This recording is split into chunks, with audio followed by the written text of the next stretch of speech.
하나님은 심판의 시대를 살았던 선지자 에스겔을 환상 가운데 골짜기로, 뼈가 가득한 골짜기로 인도하셨어요. 이 많고 말라버린 뼈 무더기는 바로 당시 심판을 당하고 포로 신세에 있었던 이스라엘, 그리고 또 에스겔의 영적인 상태를 상징하는 것이라 할 수 있겠습니다. 늘 구원과 회복을 소원하지만 하나님께서는 언제 이루어질 줄 모르는 그들을 마른 뼈 무더기로 상징하시고 그들 가운데 인도하셨다라는 거예요. 이 마른 뼈 무더기는 평범한 사람도, 아니 저라도 가기 싫어하는 곳일 것입니다. 하필이면 성령 하나님께서 인도하시는 곳이, 보게 하신 것이 마른 뼈 무더기라니 참 너무하신다라고 생각이 들 수도 있을 거예요. 그런데 바로 하나님의 인도하심 가운데 하나님의 답은 시작되더라라는 거예요. 그 누구도 말할 수 없고 꿈꿀 수 없었던 큰 군대가, 나라의 회복이 그 마른 뼈 무더기 앞에서 하나님의 말씀으로 시작되었다라는 것이죠. 그래서 답은 언제나 하나님께 있다라고 하는 것이 지난주일 우리에게 주셨던 하나님 은혜였습니다. 사랑하는 성도 여러분, 우리의 인생에는 언제나 답을 필요로 합니다. 우리가 좀 잊고 있어요. 사실은 우리 인생에는요, 지금 문제 말고도 3년 전에도 5년 전에도 우리 가슴을 뛰게 하고 우리의 마음을 다급하게 했던, 하나님 이거 해결해 주셔야 합니다 라고 했었던 문제가 있었습니다. 우리가 잊어버리는 거예요. 그리고 지금 우리가 팬데믹 상황을 지내지 않습니까? 이 팬데믹의 원인이 뭡니까? 코비드-19이라고 해요. 2019년에 발견된 변종 바이러스라고 하지요.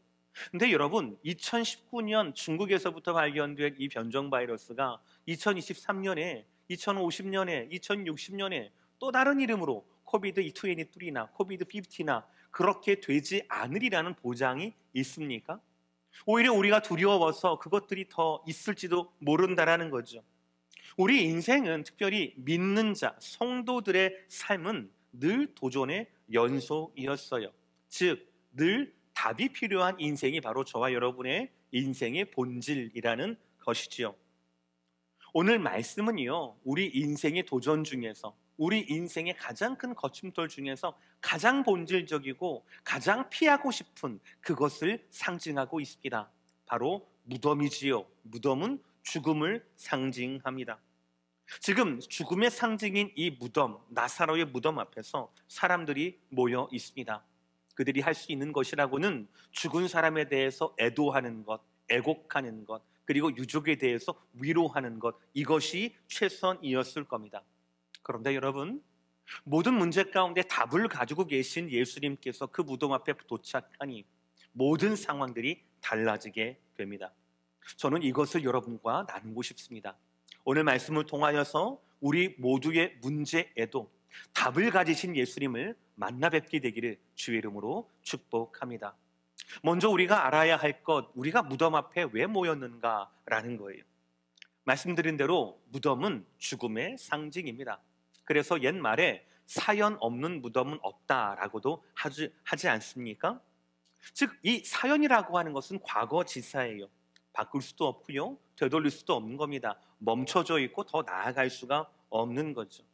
그래서 고인의 무덤 앞에 서면 우리는 한스러움, 경건함, 숙연해지고 슬픔밖에 표할 수 있는 것이 없습니다. 오늘 이 나사로의 무덤의 사연은 무엇이겠습니까? 말씀 읽겠습니다. 11장 3절의 말씀. 이에 그 누이들이 예수께 사람을 보내어 이르되 주여 보시옵소서, 사랑하시는 자가 병들었나이다 하니, 이것은 나사로가 죽기 직전에, 며칠 전에 사람을 보내어 예수님을 청했던 그 사건을 말하는 겁니다. 즉, 나사로의 죽음, 이 무덤의 이유, 무덤의 사연은 그가 병에 걸렸다는 것이었습니다. 그리고 결과론적인 하지만 그 병이라고 하는 것이 며칠 지나지 않아서 죽을 만한 아주 중한 병이었다라는 거죠. 결국 이 중한 병이 원인이었고 그 결과로 사망했으며, 이렇게 나흘이 지났는데도 많은 유대인들이 와서 애곡하고 위로하고 있다라는 것이에요. 19절 말씀. 많은 유대인이 마르다와 마리아에게 그 오라비의 일로 위문하러 왔더니 라고 되어 있습니다. 많은 사람들이 모였고요, 슬픔을 함께하고 위로를 하고 있습니다. 그런데 이 유족들이라고 할 수 있는, 우리말로는 상주라고도 할 수 있겠죠? 상주라고 할 수 있는 마르다와 마리아가 있습니다. 그런데 이 마리아와 마르다가 예수님을 처음으로 만나게 되는데 그 반응이 조금 달라요. 보통 상주라고 하면 장례식장에서 상주가 조문객들에게 하는 인사말은 뭡니까? 와주셔서 감사합니다. 많은 위로가 되었습니다. 이런 얘기가 아니겠습니까? 그런데 마르다하고 마리아가 따로따로 예수님을 만나지만 예수님 가운데 하는 얘기는 똑같아요. 그게 좀 이상합니다. 21절의 말씀, 마르다가 예수께 여짜오되 주께서 여기 계셨더라면 내 오라비가 죽지 아니하였겠나이다 라고 얘기를 해요. 또 마리아는 어떻습니까? 32절, 마리아가 예수 계신 곳에 가서 배웠고 그 발 아래에 엎드려 이르되 주께서 여기 계셨더라면 내 오라비가 죽지 아니하였겠나이다 하더라. 물론 악감정은 아닙니다. 왜 이제 오셨습니까? 이런 좀 나쁜 마음은 아니에요. 그러나 분명히 이렇게 그들의 말대로 예수님께서 일찍 오셨더라면, 아니 며칠만이라도 일찍 오셨더라면 지금 죽었을 우리 오라비가 죽지 않을 수도 있었습니다 라고 하는 좀 아이러니하기도 그녀들의 예수님에 대한 신앙, 믿음을 고백하는 그것이 바로 이 말씀이기도 합니다. 죽을 병에 걸린 오빠였지만 예수님이 오셨더라면, 며칠 더 일찍 오셨더라면 살 수 있을 겁니다 라는 고백이죠. 여러분, 죽음은 돌이킬 수가 없는 거죠. 맞죠? 우리가 경험한 수많은 죽음들, 장례, 천국 환송 예배 모두가 예외는 없습니다. 돌이킬 수 없어요. 돌이킬 수 없다라고 하는 것이 죽음에 대한 우리의 경험입니다. 이 믿음이 있거나 믿음이 없거나 마찬가지예요. 믿음이 없는 경우에는 돌이킬 수 없는 이 죽음에 대해서 오늘 19절 많은 유대인들처럼 그 아픔을 당한, 슬픔을 당한 사람들을 위로하러 옵니다. 이게 최선이에요. 이 때문에 무덤 앞에 서는 거예요. 믿음이 있는 경우라도 마찬가지예요. 마르다와 마리아처럼 오늘처럼 슬픔과 아쉬움, 그리고 하나님 왜 고통 가운데 일찍 개입하지 않으셨습니까? 라고 하는 한탄이 섞인 그런 신앙 고백, 이 정도입니다. 아무튼 각자의 사정과 각자의 믿음, 각자의 감정대로 무덤 앞에 모이게 되는 거예요. 그런데 여러분, 예수님도 그러셨을까요? 오늘 예수님은 이 나사로의 무덤 앞에 왜 오셨습니까? 마르다와 마리아를 위로하기 오셨습니까? 아니면 체면 치레 때문에 그렇게 오셨습니까? 아니에요. 예수님은 그 무덤 앞에 답을 주기 위해 오셨다라는 거예요. 사랑하는 성도 여러분, 어찌 보면 우리의 인생은 각자의 무덤을 향해 가는 인생이라고 할 수가 있을 겁니다. 히브리서 9장의 말씀에 의하면 죽음은 하나님이 우리 가운데 디자인하신 숙명이에요. 한 번 죽는 것은 사람에게 정한 것이다 라는 것이지요. 그러나 여러분, 여기에서 멈추면 안 되는 거예요. 정말 우리가 죽음으로 끝나는 인생입니까? 무덤 앞에서 끝나야 하는 인생입니까? 죽음이 우리 인생의 마지막 결과입니까? 그렇지가 않아요. 그 다음 구절 뭐라고 하겠습니까? 그 후에는 심판이 있을 것이다 라고 말씀하고 있어요. 예수님을 만나지 못하는 인생에게는 무덤이 끝입니다. 예수님을 만나지 못한 인생 가운데 답이 되시는, 죽음에 대한, 어둠에 대한 그 답이 되시는 예수님을 만나지 못하는 인생에게 무덤이 끝이에요. 거기가 다입니다. 슬픔이 전부일 거예요. 그러나 답을 가지신 예수님, 이 예수님을 만나면 달라집니다. 무덤조차도 답을 가지신 예수님 앞에서는 열 수밖에 없는 거예요. 오늘 다양한 사람들이 다양한 사연을 가지고 나사로의 무덤 앞에 모였습니다. 그러나 답을 가지신 예수님 때문에 각자 다양한 사연과 각자 다양한 믿음들이 한 가지 이유로 바뀌게 되었어요. 그들은 무덤이 열리는 것을 목격하게 됩니다. 마르다가 고백했던, 뿌옇게 고백했던 그날의 부활이 바로 오늘의 부활로 체험이 되게 시작하게 되는 거예요. 심지어는 이 무덤의 주인공, 완벽한 죽음의 주인공이었던 나사로조차도 다시 살아나게 되는 것으로 답을 가진 예수님 앞에서 모든 것이 변화가 되게 되었다라는 거예요. 답이 되신 예수님과 함께라면 더 이상 죽음이, 슬픔이, 안타까움이, 원망이, 어두움이 무덤의 이유가 되지 않는다라는 거예요. 복음의 능력을 믿고 그 권세를 의지하는 성도에게는 그런 분들에게 더 이상 죽음이 공포가 아니라 죽음이 기다림이 되는 것 우리가 많이 보지 않습니까? 이런 것처럼 믿는 자에게 무덤은 끝이 아니라는 거예요.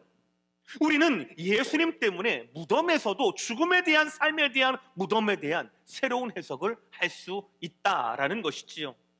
그러면 여러분, 우리가 무덤을 어떻게 해석을 해야 하겠습니까? 나사로 집안은 예수님과 굉장히 가깝고 각별한 그런 집안이었습니다. 이 베다니라는 곳이 예루살렘과 2마일밖에 떨어지지 않아서 예수님이 그의 제자들과 함께 예루살렘으로 가르치러 사역을 오가실 때 굉장히 자주 들렀던 곳이 바로 이 베다니 나사로의 집안이었습니다. 그런데 평소 친밀했던 이 예수님과 이 집안 사이의 관계를 생각하면 오늘 요한복음 11장에서 말씀하고 있는 예수님의 반응이 조금 이상합니다. 급한 일이라는 것을 압니다. 그럼에도 불구하고 예수님이 일부러 시간을 끄십니다. 아까 읽었던 3절의 말씀처럼 사랑하는 자가 병들었다라고 전해 들었지만 분명히 알아들으셨지만 평소와는 다르게 반응하신다라는 거예요.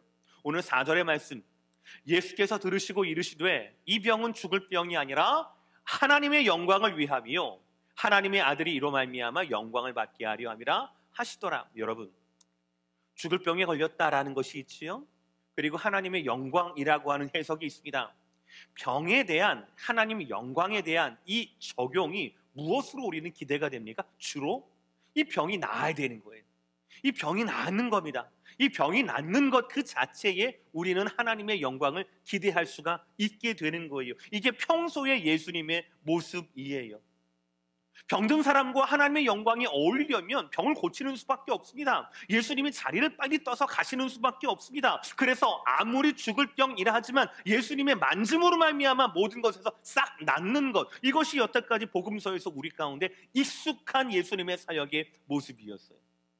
근데 오늘은 달라요. 11장 6절의 말씀, 나사로가 병들었다 함을 들으시고 계시던 곳에 이틀을 더 유하셨다라고 되어 있어요. 지금 분명 예수님의 행동은 어떤 목적이 있는 행동이었어요. 그리고 그 행동은 목적은 나사로의 죽음을 기다리는 것이었어요. 그 후로 다시 유대로 가자라고 합니다. 근데 또 이상한 말씀을 하나 더 하세요. 근데 여러분, 이 이상한 말씀 11장 9절의 말씀인데요, 이 말씀을 꼭 우리가 기억해야 합니다. 11장 9절의 말씀 다 함께 시작.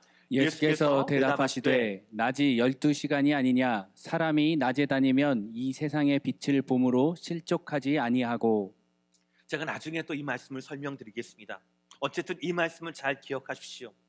이 말씀을 제자들에게 하시고 난 후에 나사로를 향해 길을 떠나십니다. 그런데 그 다음 구절 11절을 보시면 이 말씀을 하신 후에 또 이르시되 우리 친구 나사로가 잠들었도다. 그러나 내가 깨우러 가노라. 그러니까 예수님과 나사로의 사이가 조금 이상해서 되는 것이 아니라 이상한 것이 아니에요. 그래서 예수님께서 기다리시는 것이 아니었습니다. 예수님은 이 나사로를 그의 친구로 불렀습니다. 그리고 많은 사람들은 나사로를 그의 사랑하시는 자라고 얘기를 했어요. 그러니까 예수님께서는 지금 나사로에 대한 사랑이 식어지거나 그래서 시간을 둔 것이 아니었다라는 거예요. 그러면서 제자들에게 이렇게 말씀하고 있어요. 15절의 말씀, 내가 거기 있지 아니한 것은 너희를 위하여 기뻐하노니 이는 너희로 믿게 하려 함이라. 바로 믿음 때문이었어요. 믿음 때문이었습니다. 이 믿음은 누구의 믿음입니까? 지금 무덤 앞에 모여 있는 마르다, 마리아, 많은 유대인들의 믿음 때문이에요. 그리고 그들과 떨어져 있지만 지금 예수님과 동행하면서 나사로가 어떤 상황인지, 언제 죽게 되었는지 이것을 모든 것들을 알고 있는 제자들의 믿음 때문이었습니다. 죽음과 믿음은 별 상관이 없어 보입니다. 죽음은 운명 같고 믿음은 선택 같아요. 그러나 오늘 본문에서는요, 이 나사로의 죽음 앞에서, 이 순간에서, 무덤 앞에서 예수님께서 믿음을 요청하고 계세요. 그리고 예수님께서 이 믿음을 가르치고 계시는 거예요. 이것 때문에 예수님이 4일 동안 기다리신 거예요. 오늘 본문 가운데 가장 우리의 마음을 울리는 말씀이 있지요. 요한복음 11장 25절 26절의 말씀, 우리 다 함께 이 말씀 읽어보겠습니다. 시작. 예수께서 이르시되 나는 부활이요 생명이니 나를 믿는 자는 죽어도 살겠고 무릇 살아서 나를 믿는 자는 영원히 죽지 아니하리니 이것을 내가 믿느냐. 아멘. 여러분, 이 말씀에서 저는 가장 중요한 것이, 오늘 설교에서는요, 가장 중요한 것이 맨 마지막 말씀이에요. 이것을 내가 믿느냐라는 거예요. 지금 이 무덤 누구의 무덤이에요? 나사로의 무덤이에요. 누구의 죽음입니까? 나사로의 죽음입니다. 그러나 주님은 누구에게 묻고 계십니까? 가장 슬픔 당하고 있는 마르다에게, 나에게 묻고 계신 거예요. 나는 누구예요? 나는 나사로의 죽음 앞에, 무덤 앞에 가장 슬퍼해야 할 사람, 가장 위로받아야 할 마땅한 마르다가 바로 나예요. 그게 무덤 앞에서 당연한 나의 모습이에요. 그런데 주님은 그런 나에게, 위로가 필요한 나에게, 슬픔이 당연한 나에게, 죽음의 공포가 엄습하는 나에게 믿음을 확인하고 계신다라는 거예요. 막연한 부활, 그날의 부활이 아니라 오늘의 부활을 믿고 있는가를 확인하고 계시다라는 거예요. 사랑하는 성도 여러분, 우리가 우리 인생의 무덤에 대해서, 슬픔에 대해서, 어둠에 대해서, 우리 인생의 문제에 대해서 어떻게 해석을 해야 합니까? 자연스러운 건 이거예요. 인간적인 건 이거예요. 몇 살 차이 나지 않은 오빠도 죽었으니까 나도 이제 무덤을 향해 가겠구나. 나도 무덤이 숙명이겠구나. 아니에요. 아니라고요. 그것보다 더 중요한 것이 있습니다. 예수님이 원하시는 것이 있습니다. 그게 바로 뭐예요? 믿음이라는 거예요. 오늘 주님은 제자들과 동행하면서 나사로에 있는 그 동네에 가지 않으셨어요. 계속 미루셨습니다. 유대인들은 3일이 지나면 완전히 죽음이 건너갔다라고 얘기하거든요. 그러니까 죽은 사람의 영혼이 다시 돌아올 수 있는 길이 3일이라고 얘기해요. 그래서 4일 되면 완전한 죽음을 뜻하는 겁니다. 그래서 예수님은 제자들에게 뭐라고 말씀하셨어요? 너희의 믿음 때문에 내가 나사로의 죽음을 기다렸다라고 말씀하고 있지 않습니까? 주님이 오늘 슬픔에 젖어 있는 마르다에게도 뭐라고 말씀하십니까? 내가 부활인데 너는 그것을 믿느냐? 또 내가 생명인데 너는 그것을 믿느냐? 살아서 나를 믿으면 영원히 죽지 아니할 것인데 그것을 내가 믿느냐라고 나의 믿음을 무덤 앞에서 점검하고 있는 거예요. 여러분, 예수님은 부활입니다. 그러므로 예수님 믿는 사람은 죽어도 삽니다. 믿으십니까? 여러분, 예수님은 생명이에요. 그러므로 예수님 믿는 사람은 영원히 죽지 않습니다. 이것을 믿으십니까? 이 생명의 선포가 바로 예수님이 무덤 앞에 서신 이유였다라는 거예요. 예수님은 나사로의 죽음을 통하여서 그 스스로가 누구인지를 밝히기를 원하셨고, 무덤 앞에 머물고 있었던 마르다, 마리아, 그리고 많은 유대인들, 그리고 자신의 제자들이 예수님을 부활로, 생명으로 알고 믿기를 원하셨다라는 거예요. 사랑하는 성도 여러분, 오늘 나사로의 죽음 앞에, 무덤 앞에 모였던 많은 사람을 우리 주님이 바꾸어 주셨어요. 인생이 무덤을 향한 걸음이라고, 어쩔 수 없는 것이 우리 인생이라고, 죽음 앞에서는 슬퍼할 수밖에 없고 위로하는 것이 최선이라고 생각했던 우리 가운데 부활을 믿지만 예수님과 함께하는 부활이 아니라 그 먼 훗날 막연한 부활이라고 믿고 고백했던 우리 모두에게 주님은 진짜 부활, 진짜 생명, 진짜 진리를 말씀해 주셨어요. 이것이 바로 무덤에서 예수님이 의도했던 거예요. 사랑하는 성도 여러분, 그러므로 우리는 모두가 다 예수님을 만나야 하는 거예요. 빛 되신 주님을, 생명이신, 부활이신 주님을 만나야 하는 거예요. 그곳이 무덤 앞이라고 하더라도 우리는 주님을 만나야 하는 겁니다. 왜냐하면 주님을 만나야 우리는 무덤에 대한 해석이 달라질 수가 있기 때문에 그렇습니다. 더 이상 나사로의 무덤이 우리 가운데 죽음의 상징이 될 수 없습니다. 과거의 상징이 될 수 없습니다. 슬픔과 어둠의 상징이 될 수가 없습니다. 예수님 때문에 이 나사로의 죽음과 부활은 믿음의 상징이 된 것입니다. 오늘 본문은 아니지만 요한복음 12장 11절의 말씀 다 함께 읽겠습니다. 시작. 나사로 때문에 많은 유대인이 가서 예수를 믿음이로라. 아멘. 이 믿음이에요. 이 믿음입니다. 우리는 무덤 앞에서도 믿음으로 모든 것을 해석할 줄 알아야 돼요. 왜입니까? 예수님이 그것을 원하시기 때문에 그렇다라는 거예요. 그러므로 오늘 설교의 결론을 이렇게 말씀할 수 있어요. 어떤 인생이든 모두에게 예수님이 필요하다는 겁니다. 우리 다 함께 따라 하시겠습니다. 어떤 인생이든 모두에게 예수님이 필요합니다. 어떠한 인생이든 모두에게 예수님이 필요합니다. 누구든지 어떠한 인생이든지 모두에게 예수님이 필요합니다. 왜냐하면 모든 인생에는 문제가 있기 때문에 그래요. 그러니 답이 되신 예수님이 필요한 거지요. 또 모든 인생은 필연적으로 죽음이 찾아올 수밖에 없습니다. 그러므로 다시 사는 죽지 않은 생명이신 예수님이 필요할 수밖에 없지요. 또 있습니다. 우리에게 예수님이 필요한 이유 말입니다. 방금 제가 1대시에서 여러분 꼭 기억하시려고 했던 그 11장 9절의 말씀 있지 않습니까? 이거 다시 한번 읽어보겠습니다. 시작. 예수께서 대답하시되 낮이 12시간이 아니냐 사람이 낮에 다니면 이 세상의 빛을 봄으로 실족하지 아니하고. 낮이 12시간이라고 얘기해요. 12hours죠. 이건 정해진 시간입니다. 그런데 여러분 이 낮에 진짜 낮이 되는 이유가요. AM이기 때문에 그렇습니까? 아니에요. 낮의 정체는 빛이 있기 때문에 그런 거예요. 빛이 있기 때문에 그것을 우리가 낮이라고 부르는 거예요. 그래서 빛이 있으면 낮이고 빛이 없으면 밤이 되는 겁니다. 여기에서 빛은 예수님을 말씀하는 거예요. 즉 예수님과 함께 다니면 언제나 낮이라는 겁니다. 예수님과 함께 다니면 빛 때문에 실족하지 않는다라는 말씀이에요. 세상은 아직 어둠이지만 모든 사람들은 무덤 앞에서 슬퍼하고 있지만 빛 되신 예수님께서 함께 무덤 앞에 계시면 그 어둠의 무덤이라 할지라도 그것이 낮이 된다라는 겁니다. 빛난다라는 거예요. 실족하지 않는다라는 거예요. 더 이상 감정이 슬픔이 우울감이 우리를 어쩌지 못한다라는 사실이에요. 에베소서 5장 8절 시작. 너희가 전에는 어둠이더니 이제는 주 안에서 빛이라 빛의 자녀들처럼 행하라. 전에는 우리도 어둠이었습니다.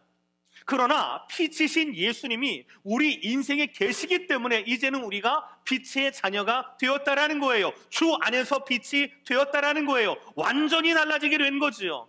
그러므로 사랑하는 성도 여러분, 어떤 인생이든지 예수님이 필요한 거예요. 왜입니까? 예수님과 함께라면, 빛과 함께라면 그 인생이 낮처럼 되기 때문에 그래요. 낮에는 아무도 넘어지지 않기 때문에 그렇습니다. 특별히 팬데믹 상황 같은 요즘처럼 너무나도 어렵고 힘든 시기, 지금 눈앞에 닥쳐 있는 고립의 시기뿐만 아니라 우리 정서적인 영적인 이 문제와 그리고 앞으로 어떻게 될지 모르는 이 근심 걱정이 가득한 이때에, 어둠이 가득한 이때에, 인생의 모든 문제가 무덤밭 같은 마른 뼈와다 같은 이때에 우리는 답이 되시고 빛이 되시는 예수님이 필요하다라는 거예요. 세상에서 가장 캄캄한 곳이 어디겠습니까? 무덤 안 아니겠습니까? 사망이 지배하는 곳이 어디예요? 무덤 안 아니겠습니까? 그런데 오늘 말씀이 뭡니까? 가장 캄캄하고 사망이 지배하고 사망이 이긴 것 같은 그 무덤 안에 있는 나사로조차도 무덤 밖에서 예수님이 선포하니까 나오는 것 아니었습니까? 사랑하는 성도 여러분, 그런데 여기에 분명한 진리가 있습니다. 우리가 고백해야 할 진리가 있어요. 바로 이것이 대가가 있다라는 거예요. 나사로의 살림은 예수님의 죽음으로 연결된다라고 하는 대가가 있다라는 거예요. 오늘 보면 다음 구절을 보시겠습니다. 11장 53절 다 함께 시작. 이날부터는 그들이 예수를 죽이려고 모이하니라. 나사로의 다시 살림, 죽은 나사로의 이 부활, 이것 때문에 예수님에 대한 죽이려는 모의가 더욱더 구체화됐다라는 말씀이에요. 그리고 예수님은 이것을 아셨어요. 나사로를 살리는 것이 자기의 죽임을 야기할 것이라고 하는 것을 예수님은 아셨어요. 그리고 우리도 이것을 알아야 합니다. 우리가 이것을 복음이라고 부르는 것 알아야 합니다. 고린도후서 5장 15절, 그가 모든 사람을 대신하여 죽으심은, 여기 말하는 모든 사람은 누구입니까? 모든 인생을 말하는 거예요. 저와 이런 모든 것을 말하는 겁니다. 예수님 없이는 무덤이 내 인생의 결과일 수밖에 없는, 죽음이 내 인생의 결과일 수밖에 없는, 그래서 예수님 없이는 죽음이 가져다주는 사망과 공포와 그 두려움과 그 죄로 말미암아 지배당할 수밖에 없는, 어둠에 속할 수밖에 없는 저와 여러분, 그 모든 사람이 바로 오늘 예수님이 필요한 모든 사람이라는 거예요. 이것이 복음이고 이것이 우리 모두에게 예수님이 필요한 이유입니다. 여러분, 답이 되시는 주님을 붙잡으시기를 주의 이름으로 축원합니다. 어둠 가운데 빛이 되시는 주님을 붙잡으시기를 다시 한번 축원합니다. 오늘 말씀 다시 강조할 수밖에 없습니다. 오늘 여러분도 슬픔 가운데 가득했던, 위로받는 것이 너무나 당연했던 마르다에게 주셨던 예수님의 이 질문, 이 말씀을 가슴에 새시기를 다시 한번 축복하고 다 함께 읽어보겠습니다. 25, 26절 말씀 시작. 예수께서 이르시되 나는 부활이요 생명이니 나를 믿는 자는 죽어도 살겠고 무릇 살아서 나를 믿는 자는 영원히 죽지 아니하리니 이것을 내가 믿느냐. 사랑하는 성도 여러분, 무덤 앞에서 우리는 어떠한 인생입니까? 슬픔이 가득한 마르다와 마리아입니까? 아니면 그들을 위로하러 온 많은 유대인들 중에 하나입니까? 아니면 그 무덤의 주인공, 완전히 끝나버리고 소망 없고 완전한 어두운 무덤 속의 나사로입니까? 아닙니다. 무덤 앞에서 나는 예수와 함께 있는 자입니다. 주 안에 함께 있는 자입니다. 수고가 그치고 참된 안식을 약속받은 복된 인생이 바로 우리 성도의 죽음이고 우리가 준비해야 할 죽음이라. 예수님께서 내 부활이고 생명을 믿고 고백하는 것이 바로 저와 여러분이라는 거죠. 지난주 우리는 에스겔의 마른 뼈 골짜기에 이어서 오늘은 하나님께서 우리를 나사로의 무덤으로 인도하셨습니다. 같은 진리예요. 답은 하나님께만 있다라는 것입니다. 사망의 상징이고 슬픔밖에 기대할 것이 없었던 뼈 골짜기와 이 무덤 앞에서 유일하게 답이 되어주시는 분이 바로 우리 예수님이라는 거예요. 그래서 우리는 무덤 앞에서도 우리 주님을 붙잡아야 합니다. 그분 안에서 살아야 하는 거예요. 하나님 없는 뼈 골짜기는요, 두려움 그 자체일 것입니다.